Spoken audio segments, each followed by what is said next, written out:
Hello, wonderful. This is Sarah, and I'm here with Christa Gowen, who is a certified TRE specialist, which means tension and trauma releasing exercises.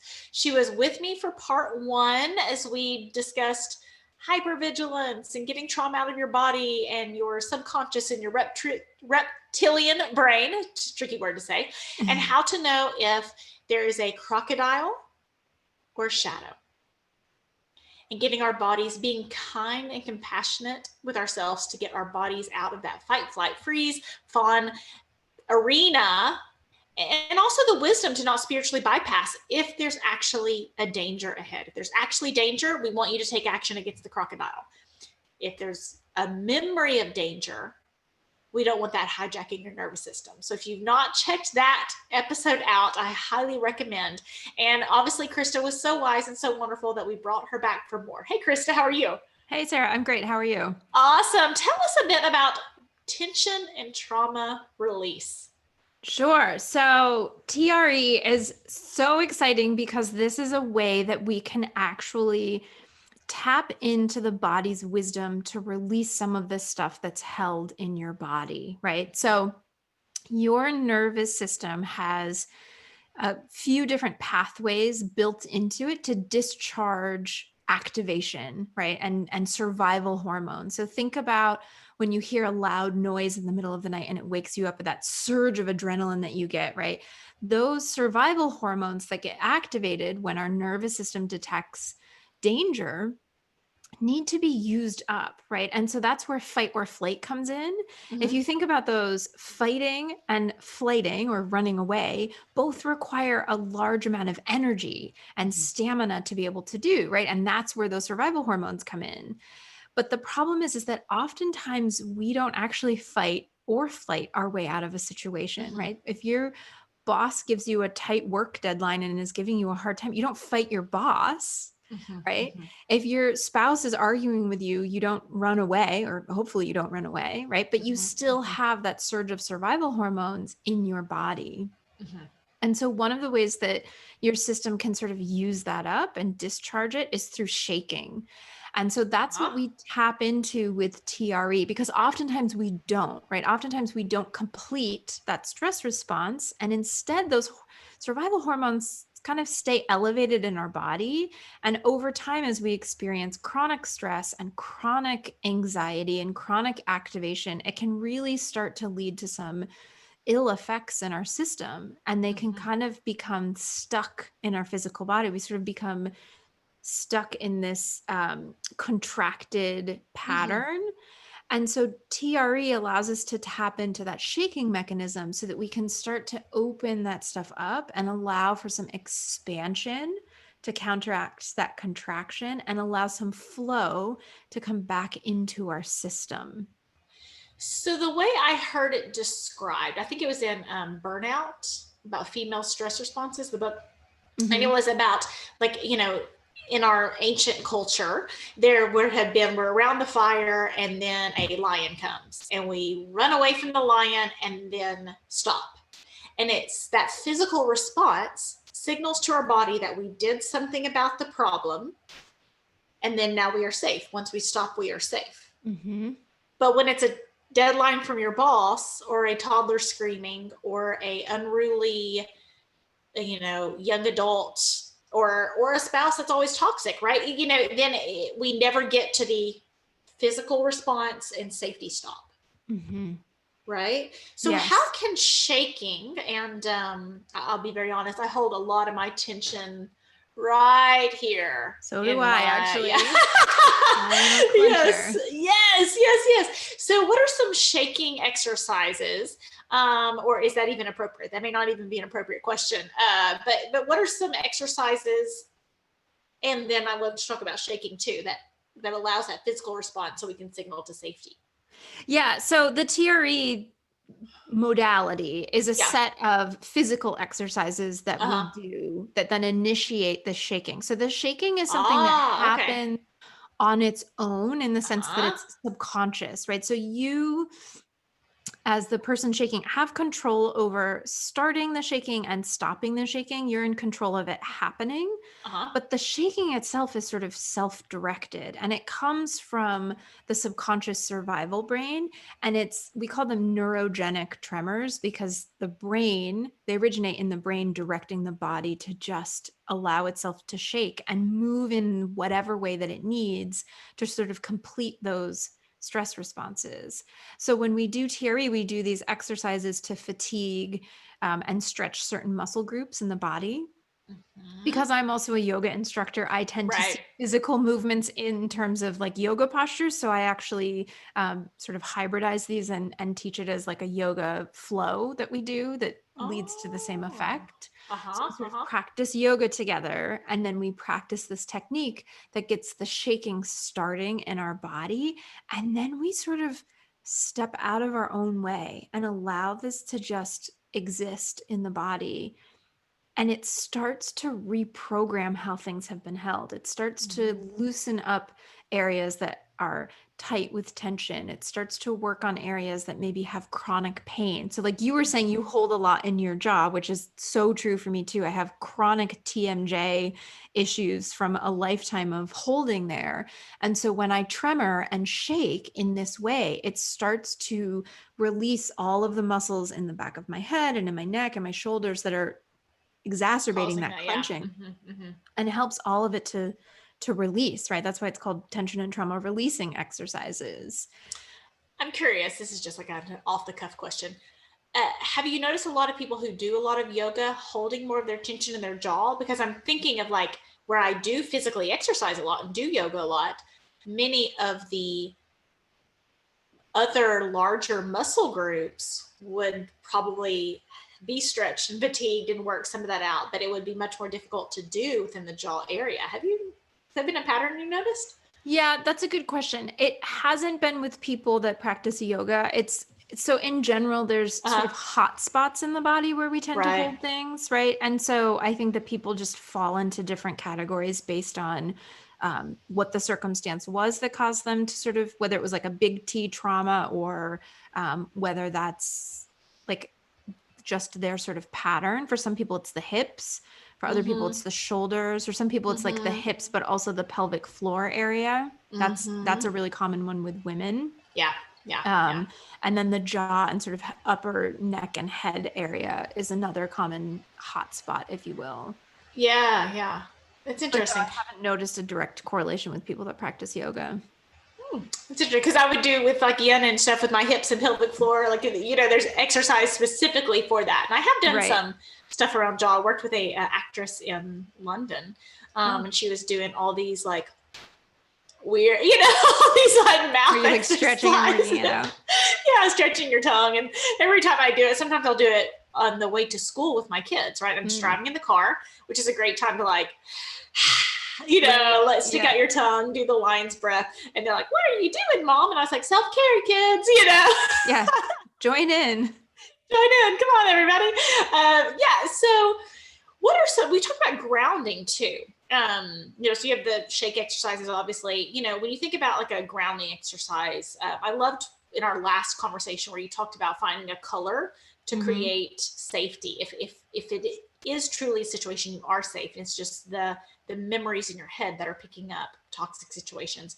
What are some more grounding techniques and things to remind yourself if you're actually safe? And I want to be very clear for my listeners.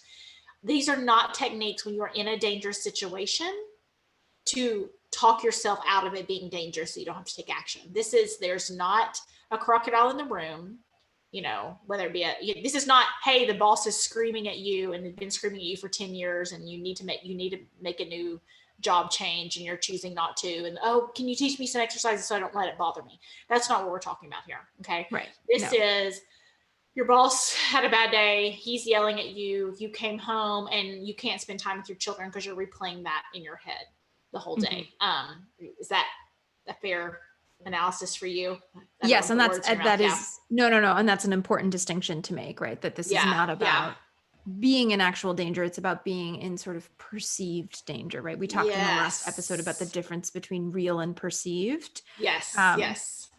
Yeah. So another one that I love is just breath work, right? And Yeah. coming back to our breath. And it's so simple, but it's often overlooked, right? And so there's two things you can do. One is just really what's called soft belly breathing. Uh-huh.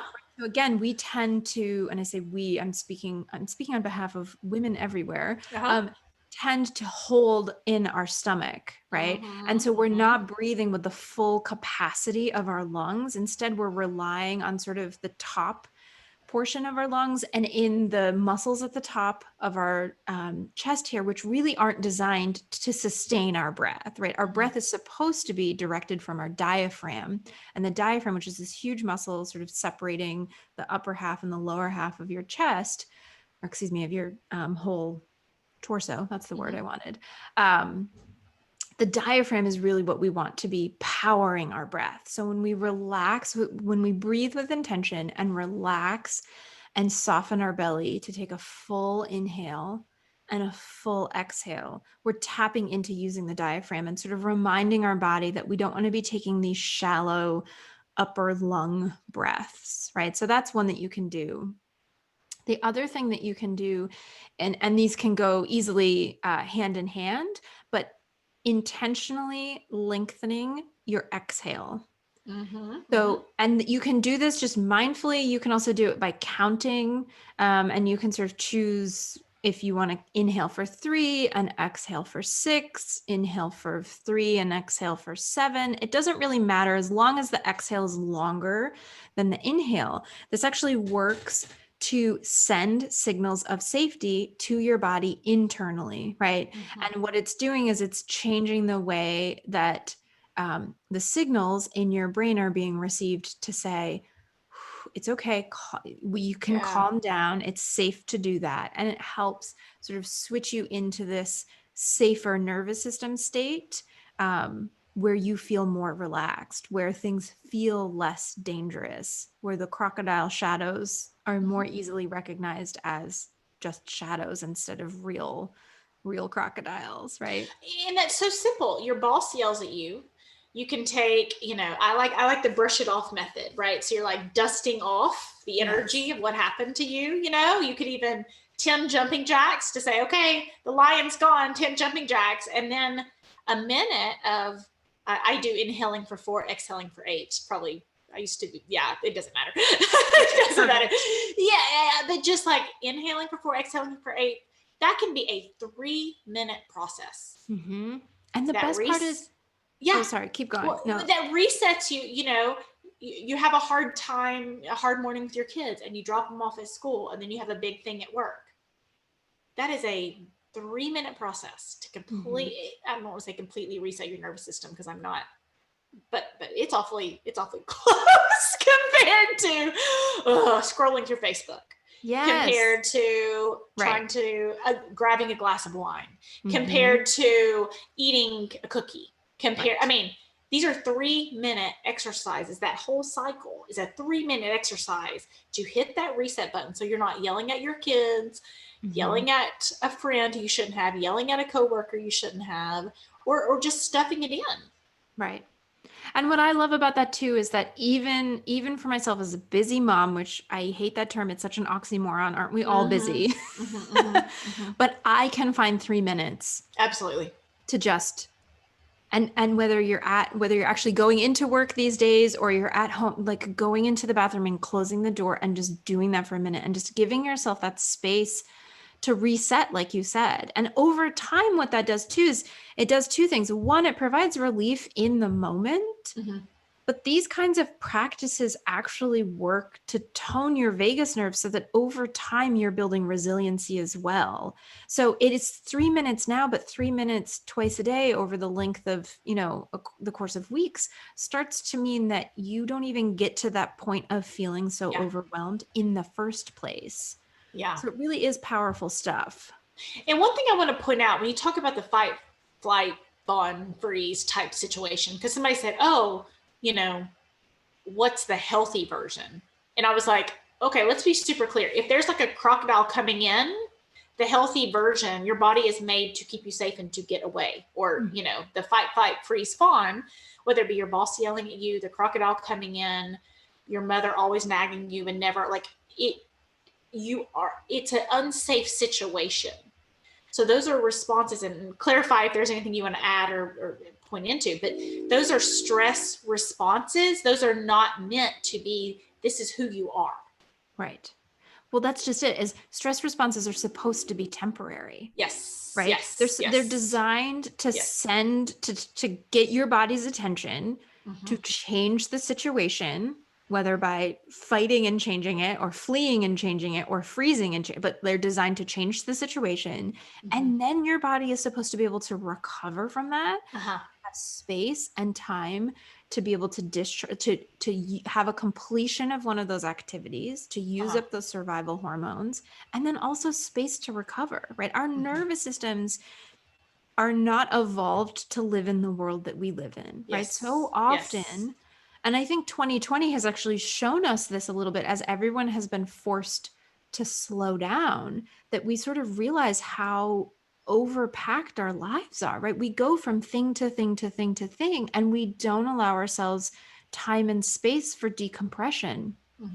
And it's little things that start to add up, right? It's, you know, things like 24/7 news can start to be overwhelming. It's email inboxes that are overflowing. It can be set, you know, for me, it's like, it's cords, right? So I know a trigger for me is just when I have too many cords that I'm like all the electronic things, and I can't find the cord that I need. It just drives me, right? It sends me over the edge, right? It's trying to get your kid set up for digital learning while trying to call in for the Zoom conference that you have, right? Those things are overwhelming to our body when we don't have space to recover from them. They shouldn't be as standalone events, but the problem is that our life and those things that happen aren't standalone events. They're constantly barraging our nervous system. And so when we can start to recognize that, we can start to understand why we're reacting the way we are, and then also maybe do something to change that. How can we build in some more time in between events, in between activities, to allow ourselves to really have that full decompression, so that we aren't staying in that place of chronic activation? And chronic activation, hashtag hypervigilance, right? Yes. And I read something one time about, think about the difference, because sometimes people say, I remember this guy, and I said, oh yeah, I've been meditating. And he said, yeah, I meditate while I drive. And I was like, okay. Please don't do that. But I had read something one time. I said, think about when people used to drive a horse and buggy. For the most part, horse and buggy, you can zone out, like actually zone out. There's no one else coming on the road. There's no one else zipping by. And so there were spaces. It also, we didn't have electricity, right? So the night and day rhythm automatically started to give us some of that space, you know, so our nervous system. And then compare the horse and buggy thing to driving a car, hurtling metal pieces going, you know, who knows next how to many other hurtling metal pieces. Yes. With, the one horse road, like you were always turning on the same road. You didn't really have to think about where you were going. You weren't fumbling on your phone with a GPS to figure out where you're going. You weren't, hurtling billboards, right? Look at this, look at this, look at this, look at this. Even something that simple. And driving was probably, most of us would say like, oh, that's kind of chill time. Right. Look at how we are describing our chill time compared to 200 years ago chill time. It's not chill at all. And the thing is that your nervous system doesn't know the difference. But the things beeping at you that you got too close to the line, or the people honking the horn, or the orange light turning into the, your nervous system is seeing all of that as on guard, and eventually that starts to add up. Right. And this is what I find so interesting too, is that the science shows us that chronically activated nervous system states lead to chronically activated immune system states, right? And so our immune system starts to go into overdrive, and then inflammation takes over in our body, right? And we know inflammation is correlated with so many chronic diseases that we face as Americans, and also just women. And I'm not saying that these are all like one-to-one correlations, but the point is you can start to see how these things ripple out. Like for women, how many of us have autoimmune conditions, right? From our immune systems being out of whack. And you can see this direct link between our nervous system, because we talk about these things as individual systems. The reality is our body is all connected. Our mind, our body, spirit are really one entity. We just like to break it down in Western society. But it really is affecting more than just feeling overwhelmed is the other thing, right? So it really behooves us to do something about this. That's why I like the driving exercise, right? Because driving is not trauma with a capital T for most of us. Right. That's like, that's not where we're thinking, oh, our nervous system is getting attacked. But I mean, and then that's also why you don't want to turn it off, because you're glad that your body is paying attention if the light is turning from green to yellow to red. Exactly. Like but also the stress response on your body, even just for normal activities and the signals that we're getting sent as humans is different. That's not trauma with a capital T. That's just like life, right? For all of us that we're getting bombarded. And I love, okay, so you discharge, like you use the word like discharge your nervous system a couple times. We talked about some ways to discharge your nervous system. Any other things we should know or activities we should think about as far as discharging some of that bombardment in our psyche? Yeah, I mean, I just want to point out some of the other ways that can happen, because these can also lead to a lot of shame, which then, we talked about in the first episode I was on about how shame can then turn into a self-reinforcing activated nervous system state. But your body can also discharge stress through things like, we said, shaking, but also sweating and crying, right? And so these are things like, we tell our boys, don't cry. Oh, yes, such bad advice. You want to be, men don't cry. You want to be a man, stop crying, right? How detrimental is that to them, that we're teaching them to repress these emotions, and then they grow up to be men with repressed emotions, and we wonder how, it's like, we can see how these things start to become a problem. It's a show on toxic relationships. You can absolutely say that. Well, the only emotion we give our men permission to have two emotions: anger and happy. You can be angry or you can be happy. You don't get to be sad. Right. Man. Right. No wonder it's not working. Right. And that ends up causing harm to men and women, right? Because then the women that are in relationships with them are dealing with these men who are emotionally repressed because they were told as little boys, don't cry. That's not what men, if you want to be, and it makes me crazy. But the other thing is that even as women, we're taught, like in the workplace, like we're told nobody wants to see that. There's no crying in the board, like this idea, and the reality. There's no crying in baseball. Wasn't that? There's no crying in baseball, right? And the reality is that's one of the ways that our body can actually discharge stress. There's nothing wrong with you if you cry or if you easily cry, right? That's just your body trying, again, to regulate yourself. And I think that we end up really feeling bad about these parts of ourselves that are actually so beautifully designed, that if we can instead have some gratitude and understanding and compassion for them, we can shift how they happen so that we aren't feeling so overwhelmed by our stress responses, if you will, right? Yeah.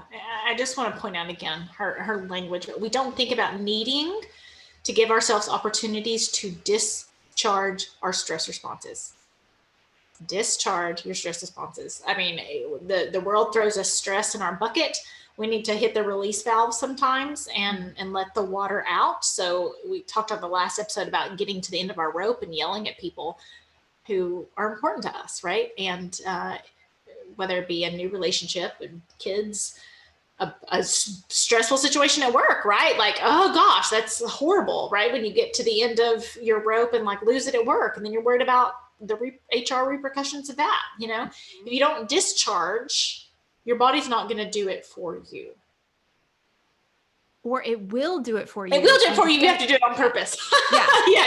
Right. Yeah. You need to do it so that it doesn't become this like explosive problem. Yes. Thank you for that clarification. Christa, tell us where we can find out more about you. And I think there was a free gift you were going to put in the show notes or something.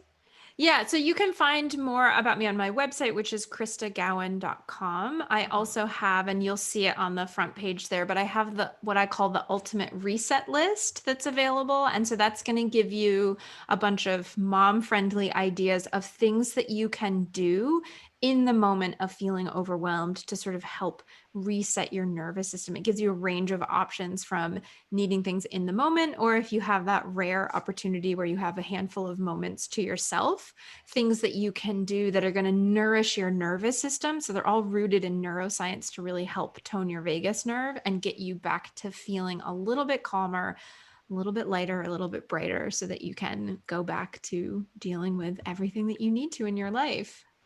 Nourish your vagus nerve. I nourish your system. I love all that language, and I love our conversation today. Christa, thank you so much for coming on and giving us some tips and tricks to help become toxic person proof. Awesome. Thank you, Sarah. I appreciate it.